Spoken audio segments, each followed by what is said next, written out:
سوال دیگر برادرها گوش اندازیم. خب یک خواهش از طرف زنها گفتن که بابای حاجی مردهای ما در روسیه هستند، در مهاجرت هستند، برای امنا یک مراجعت که همین در همو صحیفت یا در همو شبکت همین را زبس که بگذار. چی بگو؟ بگو که همونها تیز تیز بیاین. یک دویم تلفن نمیکنن. برای حرامی نکردن خودشان نکاح میکنن. ما چی کار کنیم؟ فقط سوم روان میکنن، لیکن آمدنشان یا یاد فرزنداشون چی میشود؟ بعد گفتن ما میشنویم پدر و مادراشون نمیماننشان که بیاین. خب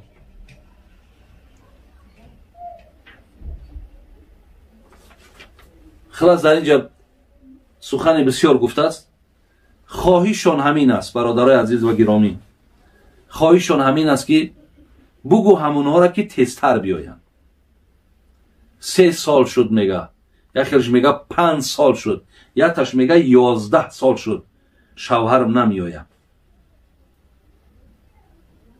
میگه بابای حاجی دادرای عزیز من با واللهی باللهی تاللهی قسمهای حانسی ای که من عیناً چیزی را که می زنها با طریق سوال و تلفن بر من میکنن من به گوش شما رساندستم.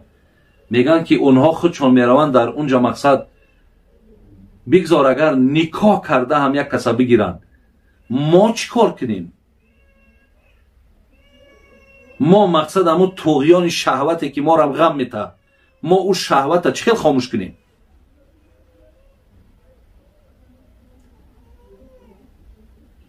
این یک مسئله دیگر دیر تلفن میکنن.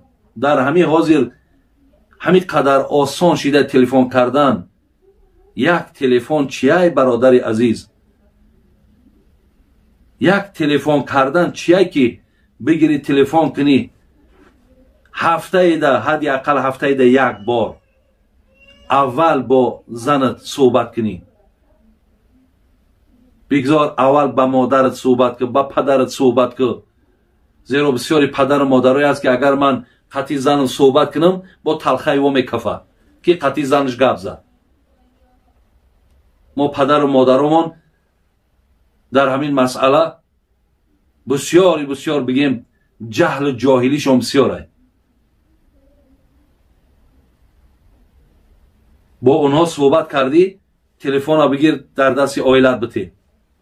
حالا اینجا دا گفتن که بعضیاش بعد زنگ میزنن بعد مادرش هم میگه که یا پدرش که خیمو آیله ما دا سلام بگو انا بچکام آشنایی که خیمه سیاد سلامتم.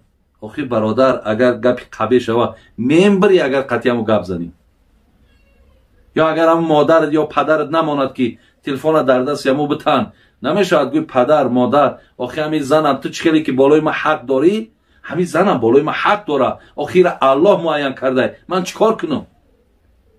در اینجا پدر مادر اطاعت نمیکنی. اطاعت کردن اینها ترا گناهگار میکنه. بگو تلفن برد دستش بده بگی تلفن علیا سلام علیک تبک احوالش بپرس کمبودیاش بپرس دلبرداریش که او دلش شکستگی ای او در خانه شما یک غلام ای.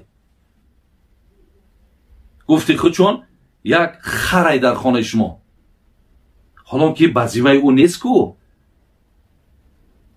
ولی خدا توفیقشون داده خداوند پدر و مادر خوبشون داده که میگه همون خسر خشتامند همون خانواده در خدمت کرد اگرچه این بزیمه شون نیست اینها که میکنن برای تو مشکل ای که بگیری بگوی هزار رحمت زنک. پیامبر میگه اگر یک کس یک کروشکا بیاره در دستت بته تیز جواب شو بگردون. چیش بگو؟ جزاک الله خیرا، خدا جزای خیرت بده. یک کروشکا نه، هزارها کروشکا را در دهن مادر پدرت میریزه. تمام لباس های داده را اکا و اولاد میشوه. روزی دراز بگیم خسته و مانده میشوه. ای خدا نمیترسی؟ تو حقی را پایمال میکنی، ای خدا نمیترسی؟ یا هم آهی دل دارن، او فرزندات هم آهی دل داره. راست میگن. یکی ای سببهای دست به حرام زدن امینا انمی خود شما این که 3 سال 5 سال 11 سال یا را سراغ نمیکنین. بعضیاتون دون بیام یک عروسی بوگنی را گرفتگی قطعا همونا زندگی دارین. زن حلال پاکیزه ای که اینها مقصد در دم پیری دستی تر میگرفتگی همینا هم. من پس نمیزنم یگان ملت، لیکن آن چیزی را که برای شما برداشت داره نمی زنای تاجیکی خودمانه. بسیاری همون زندارهایی که در همون جا هستن بپرسشان میگند که اونها با شما چی معامله میکنن. دلتانه نبره همون لوای سرخشانو، دلتانه نبره همون کسمتیکایی که چهرهاشون میکنن، دلتانه نبره همون دوخی که هم میزنن. اگر همون شرایط برای این زنها مهیا که به نام خدا از 1000 تا اونها در سکه و صورت در فسانی و در همه جهت این زنی تاجیکی ما انشاءالله ارزنده است. برای همین برادر عزیز و گرامی، زن تا گفتم که در عوض یک کروشکک آب وقتی میگه جزاک الله خیرا بگو خدا جزای خیرت تیا، تو باید بگیری بگوی زنک پدر مادر تا خدا رحمت کنه، زنک برکت بیاوی. من بسیار اطمینان دارم.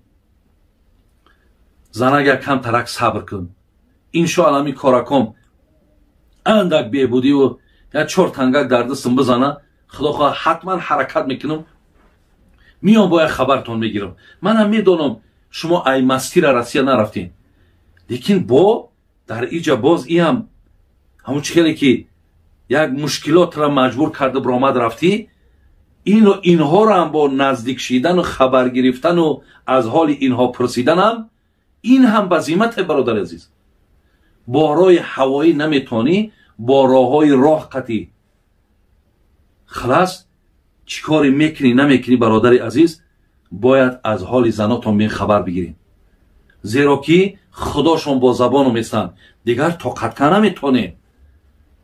دیگر مقصد این شهوت چیزی نیست برادر عزیز که پیامبر گفته است وقتی شهوت غمتون میده روزه بگیرین.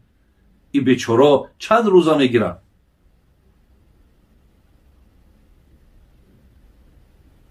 برای من این شکایت بر شما رسید برادر عزیز.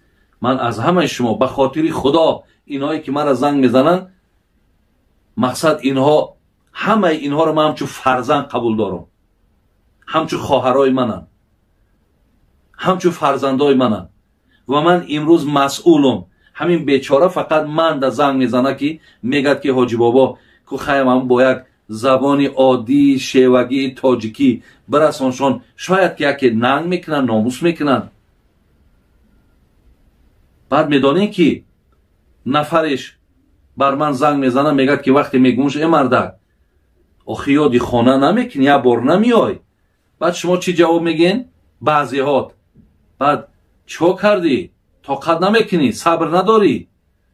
خطا خنک کدن در کاره برای بیرون دبو برا خنک کخته برای اجازت تده ترا ننگت گجاده ای نامرد، ترا غیرتت گجاده ای که زنی تو برای بیرون در خچه خنک کنه. تو دون بیا هم رسیه را بگیری و امکان هم داشته باشی نیایو باید هم جبوگی برخت خنک. برادر عزیز با این حرف هاتون شما میدانین که دنیاتون خراب میکنین، آخرتون خراب میکنین. تو مردنی نیستی.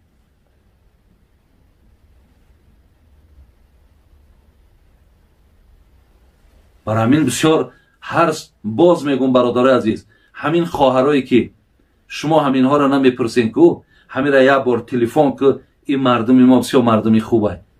یک بار با یک زبانی خوب، با یک زبانی ملایم، با یک زبانی نیک با او صحبت که حقارتش نکه. ببین تو همین حقارت میکنی، یک بار هم حقارت اون میکنن. حالا که هم حقارت در حق داره، از ای روز پس من میگم شون که وقتی حقارت کرد حقارتش که.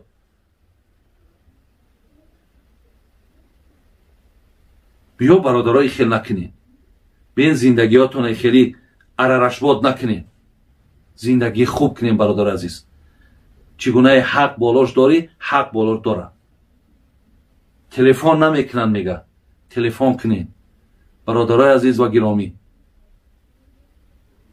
خداوند با توفیق بعضی همو پدرهاتون بگیره.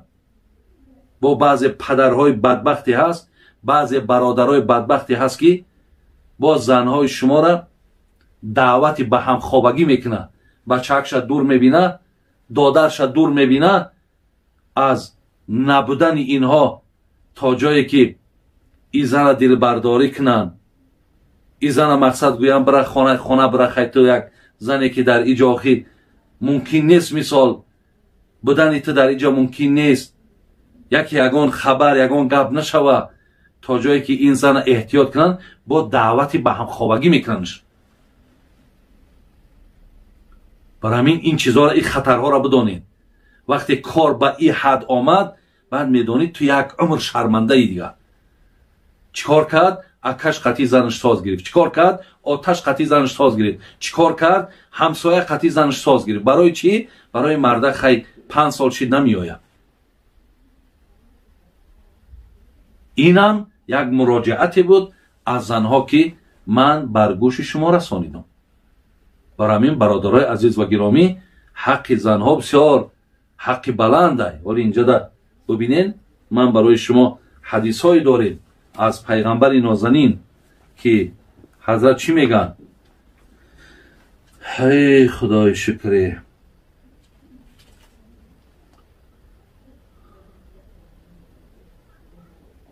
استوصوا بنساء خیرا فانما هن عوان عندکم. میگه با زنهاتون معامله خوب کنین، با زنهاتون سخنهای خوب بگین. آخه اینا رنگ اسیرن یا زلاج دیکن در دست شما. میگه ببینین اینها بسیار ضعیفن، اینا محتاج به شما هن. یعنی آدمی اسیر، آدمی زلاج نیک دیده که دایم بیچاره گردنکش کجای. میگه اینها در پیش شما همین خیلن. برای همین با اینها معامله خوب کنین. پیامبر سپاریشتان میتو میگه. ببین در حدیث میگه سپاریشتان میتو. و حقهن علیکم ان تحسنوا الیهن فی کسوتهن و طعامهن.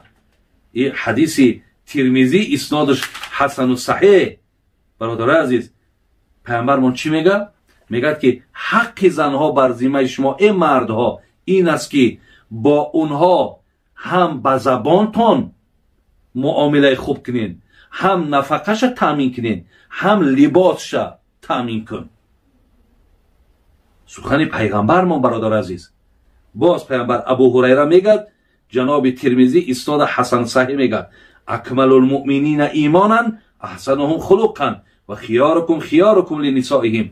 پیغمبر میگه در بین همه مردکایی که در روسیه هستین کو بیرون خانه، میگه بهترین مردهای امت من، نمیگه همون کسی که یه روزده 1000 بار سبحان الله میگه، نمیگه همون مردی که 50 بار حج کرده، نمیگن مردی که ای شب تا سحر نماز میخونه، بلکه میگه بهترین مردی امت من آن کسی هست که با زنش معامله خوب داره، با زنش مراسای خوب داره، زنش حرمت میکنه. پیامبر میگه این بهترین مردهای امت من هست. دیدین تعلیمات دین من چیه برادر عزیز؟ دیدین این فعل های زشتی که شما دارین، این زبان هایی که دهن یک خیلت بادی دوزخ میبراید، اینها کردارای هموش شومی خطانه، این را بدی نسبت نتین و از مسلمان بودن خطان خجالت بکش که مسلمانی خیل نیست. حدیث دیگر این حدیث ابو داود اسنادش صحیح میگه. راویش ایاس ابن عبدالله ابن ابی زباب راوی حدیثه. پیامبر گفت لا تضربوا اما الله، شما زنها را نزنین. ببینین زنهاتون را نزنین گفت از پیغمبر. بعد میگه فجاء عمر رضی الله عنه الى رسول الله فقال زئرنا النساء على ازواجهن فرخص فی ضربهن. بعد میگه حضرت عمر آمد و گفت پیغمبر خدا ای زمانی که ما می زنکو را حرمت میکنیم بالای سر مونده برآمدن. بعد میگه پیغمبر گفت که خیلی کم کم سیاست چون کنیم، مقصد نه سخیری بچینو نه ایتا ملایمی که در بالای سر ببروید، یعنی میانه را انتخاب کنی. بعد میگه این خیلی فتوا چخیر از اندکه یک کسی هم فتوا بته همو بزنش گفتگی ده دیگر او زدن نمیگه چخیر زدنه دیگر همو سختترینی مشکلات بعد بالاشون جاری کردن. بعد میگه فاطاف بآل رسول الله نساء کثیر یشکون ازواجهن. بعد میگه یک توده زنها وقتی که شوهرشون عذابشون دادن، ضربشون کردن، لط و قینشون کردن، از خانه پیششون کردن، بعد میگه گرد خانه پیامبر آمدن. میگه از شوهراشون بعد شکایت کردن، گفتن حضرت آخی ایچ خیلی مردکن که روزی درست در صحبت شما هم، آخی نخوا که حق زن همی باشد که اینقدر روزی دراز ما را خار میکنن، ذلیل میکنن. آیا همین است قانون خدا؟ همین است قانون دین؟ میگه زنها شکایت کردن پیش پیامبر. بعد پیامبر من چی گفت؟ گفت لقد اطاف بآل بیت محمد نساء کثیر یشکون ازواجهن. بعد مردکا را جمع کرد گفت ای مردم چلی که مرا سوال میتن شکایت میکنن، گفت میدانین که یک توده زنهای زیاد خانم آمدن، ای بالاتون شکایت کردن، گفتن شما بسیار درشتی میکنین، بسیار معامله سخت میکنین، این چی کاره؟ حضرت ابوبکر چی گفت کرده؟ گفت لیس اولئک بخیارکم. گو یقین دانین که هر زنی که ای شوهر شکایت کند این شوهر گفت آدمی خوب نیست. برادر عزیز در این مرد گفت خیر خوبی وجود نداره. برای همین برادران عزیز و گرامی شما حرکت کنین که در نسبت زنهاتان حرمت کنین. ولی بین بعضیاش میگن که پدر و مادراشون نمیمانشون که بیاین. پدر و مادر در این حالت گوش نکنین. پدر و مادری هست که خداوند حفظشون کنه، فقط هم 4 تنگه تو در کاره، رنگ روی تو دیگه در کار نیست. پدر و مادر نخوا که فرزند یاد نکنه، نخوا 3 سال 4 سال فرزند نیست، نه یا بچم نه یا مقصد همون سون ترایی که خودت نه یا تو چه خیلی پدر و مادری. اگر پدر و مادرها برادر عزیز شما را منک ننایین، شما گپی را نگیرین، شما بیاین نزد زنها تا نزد فرزنداتون که پیش خدا جوابگرین، پیش خدای مهربان جواب میگی.